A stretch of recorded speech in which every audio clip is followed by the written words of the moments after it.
राधे राधे दोस्तों, हमारे चैनल अलौकिक श्रद्धा में आपका स्वागत है। आज हम इस वीडियो में शंख के बारे में चर्चा करेंगे। शंख माता लक्ष्मी का भाई माना जाता है, तो मार्गशीर्ष अगहन के महीने में शंख के पूजा का विशेष महत्व है। और मार्गशीर्ष महात्म्य के 5वें अध्याय में शंख के बारे में बताया गया है कि किस तरह से शंख से भगवान श्री हरि विष्णु की पूजा करने से हमें कौन सा फल प्राप्त होता है और किस तरह से इसकी पूजा करनी चाहिए। तो आइए जानते हैं।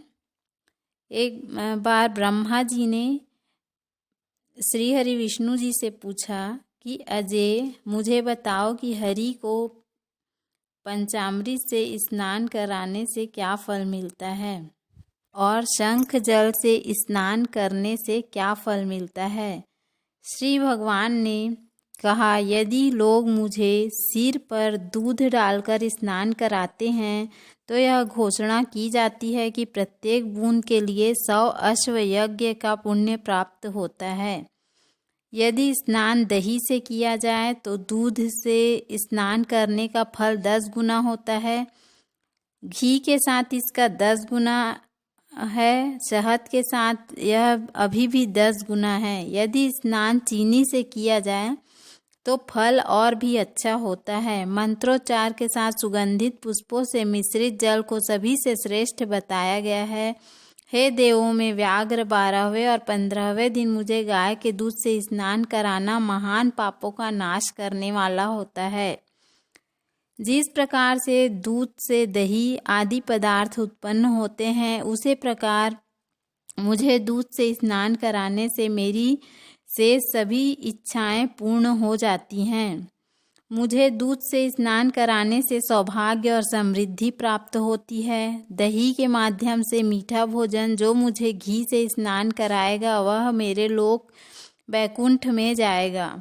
जो मार्गशीर्ष माह में मुझे शहद और चीनी से स्नान कराता है वह स्वर्ग को जाता है। स्वर्ग से लौट कर आता है वह इस संसार में राजा के रूप में जन्म लेता है। जो मार्गशीर्ष महीने में मुझे दूध से स्नान कराता है वह पृथ्वी पर हाथियों, घोड़ों और रथों से भरा राज्य प्राप्त करता है। स्वर्गलोक में वह चंद्रमा, इंद्र, रुद्र और पवन देवता पर विजय प्राप्त करता है। हे पुत्र, मार्गशीर्ष माह में मुझे दूध से स्नान करना अति उत्तम है। दूध से स्नान करने का प्रभाव वैभव प्रदान करता है। इससे पोषण में वृद्धि होती है। हे मेरे पुत्र, मुझे दूध से नहलाने से सारे दुर्भाग्य नष्ट हो जाते हैं। हे सम्मान देने वाले, जो मार्गशीर्ष में मुझे पंचामृत से स्नान कराता है वह कभी भी पृथ्वी पर रिश्तेदारों द्वारा शोकग्रस्त होने के लिए दयनीय स्थिति में नहीं पड़ता है। उसे 100 पीले रंग की गायों का दान का फल मिलता है। यदि कोई गुरु मार्गशीर्ष के महीने में शंख में तीर्थ जल लेकर उसकी एक बूंद से भी मुझे अभिषेक करेगा तो वह अपने परिवार का उद्धार करेगा। जो मनुष्य शंख में गहरे भूरे रंग की गाय का दूध लेकर भक्ति पूर्वक मुझे स्नान कराता है उसे समस्त तीर्थों के दर्शन का फल प्राप्त होता है। जो मनुष्य मार्गशीर्ष माह में शंख में कच्चे चावल के दाने और कुछ घास के साथ जल लेकर उससे मुझे स्नान कराता है उसे सभी तीर्थों के दर्शन का फल प्राप्त होता है। जो मार्गशीर्ष में श्रद्धा पूर्वक भगवान को 8 शंखों के जल से स्नान कराता है वह श्रेष्ठ मनुष्य होता है। वह मेरी दुनिया में सम्मानित है। हे मेरे पुत्र, जो मुझे 16 शंख जल से स्नान कराएगा वह पापों से मुक्त हो जाएगा। वह बहुत लंबे समय तक स्वर्गलोक में सम्मानित होता रहा है। जो 24 शंख जल से मुझे स्नान कराता है वह दीर्घ काल तक इंद्रलोक में निवास करता है और पृथ्वी का राजा के रूप में जन्म लेता है। जो मार्गशीर्ष माह में मुझे 108 शंख से जल स्नान कराता है उसे प्रत्येक शंख जल के बदले एक सोना सिक्का के रूप में फल प्राप्त होता है। यदि कोई धर्मात्मा व्यक्ति शंख बजाकर मार्गशीर्ष में मुझे स्नान कराता है तो उसके पितृ स्वर्ग चले जाते हैं। जो मुझे 1008 शंखों से स्नान कराता है वह जल गण परिचारक बन जाएगा और मोक्ष प्राप्त करेगा। जब तक कि सभी जीवित प्राणियों का विनाश नहीं हो जाता। सुरों में श्रेष्ठ जो प्रतिदिन मुझे शंख से स्नान कराता है, उसे गंगा स्नान का फल मिलता है और वह देवताओं के समान सदैव प्रसन्न रहता है। हे पुत्र, जो शंख में जल लेकर नारायण को नमस्कार कहता है और मुझे स्नान कराता है, वह सभी पापों से मुक्त हो जाता है। जिस जल से मेरे पैर धोए गए हैं, उस जल को शंख में रखकर जो सौंफ मिलाकर पुण्यात्मा वैष्णव को देगा, वह चंद्रायण का फल प्राप्त करेगा।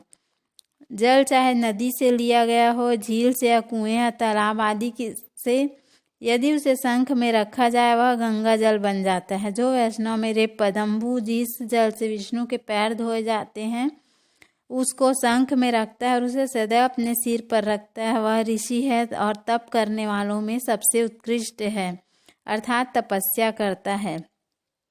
हे पुत्र, मेरी आज्ञा से तीनों लोकों के सारे तीर्थ शंख में ही स्थित हैं, इसलिए शंख को सबसे उत्कृष्ट के रूप में याद किया जाता है। जो वैष्णव हाथ में जल से भरा शंख लेकर मार्ग शीर्ष माह में इन मंत्रों को दोहराते हुए मुझे स्नान कराता है और मुझे प्रसन्न करता है। शंख के प्रथम भाग में चंद्रमा देवता है, पेट में वरुण है देवता है, पीठ पर प्रजापति और सिर पर गंगा और सरस्वती हैं। उनके नाम का उच्चारण करना चाहिए और मुझे स्नान कराना चाहिए। सूर्य अपने गुणों की गणना करने में सक्षम नहीं है। हे देवराज, मेरे सामने पुष्प, जल तथा कच्चे चावल के दानों के साथ शंख की पूजा करें। इसका वैभव अब परिमित और सर्वत्र है। एक शंख में अक्षत भरकर मेरा पूजन करना चाहिए, जिससे मेरा सुख 100 वर्ष तक महान हो जाता है। यदि कोई शंख में पीने का पानी, फूल, जल और कच्चे चावल के दाने लेकर मुझे अर्घ्य देता है, तो उसका पुण्य अनंत होता है।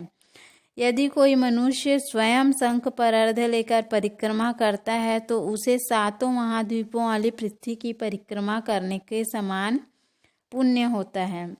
यदि कोई मनुष्य मेरे सिर के ऊपर से जल लेकर घुमाए और शंख के जल से मंदिर पर छिड़के, तो उसके घर में कोई अमंगल नहीं होगा।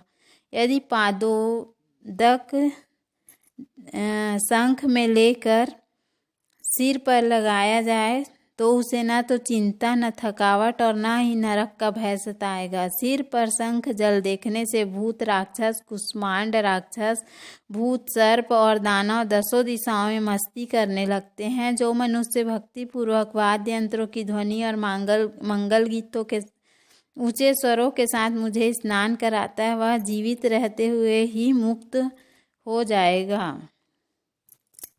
तो इस प्रकार शंख की बहुत बड़ी महिमा है, जो कि मार्गशीर्ष माह के 5वें अध्याय में बताया गया है, स्वयं श्री हरि भगवान विष्णु के मुख से।